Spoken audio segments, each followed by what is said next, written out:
Good morning. Here are the headlines for today. Mallskape targets more MSMEs for e-commerce. Liat issues to be discussed at CARICOM summit. Jamaica records significant increase in revenue from export trade.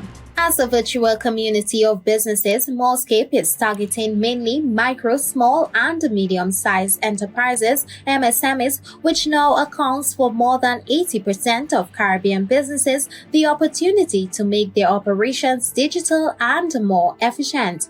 Mallskape empowers businesses to operate independently by listing products on their storefront in multiple currencies with no listing cost. This assists in increasing their footprint in the marketplace both locally and internationally, a recent company release stated. With operations now spanning a decade, the US-based e-commerce platform powered by Gaston Inc. has to date onboarded scores of small businesses in Jamaica and across the Caribbean to its platform as it seeks to expand and attract more entities. To read more on this article, go to JamaicaObserver.com. Antigua and Barbuda Prime Minister Gaston echoed the importance of discussions on the future of the inter-regional airline Liat with fellow CARICOM leaders during the upcoming annual summit. The Antigua-based airline entered into administration in July 2020 following increased debt and the impact of the pandemic. Regional trade unions claim their members are owed millions of dollars in severance payments and benefits.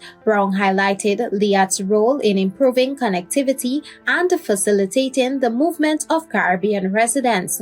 Its main shareholders are the governments of Antigua and Barbuda, Barbados, Dominica, and St. Vincent and the Grenadines. The leaders will be meeting from July 3rd to 5th for their annual summit, which coincides with the 50th anniversary of the Regional Integration Grouping. To read more on this article, go to caribbean.loopnews.com.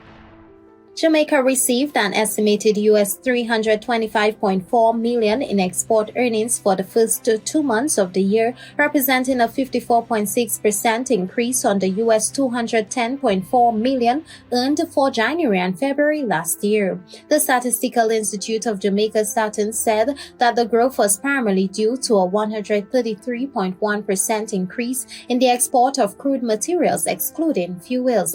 Saturn said that domestic exports accounted for 75% of Jamaica's total outflows, and the top 5 destinations for Jamaica's exports were the United States, Puerto Rico, Russia, Latvia, and the United Kingdom.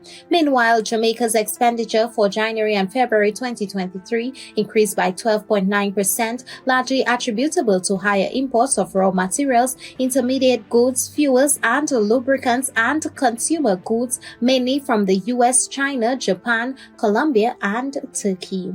To read more on this article, go to guardian.co.tt. This was your Caribinvestv headline news to start your day. Bonjour.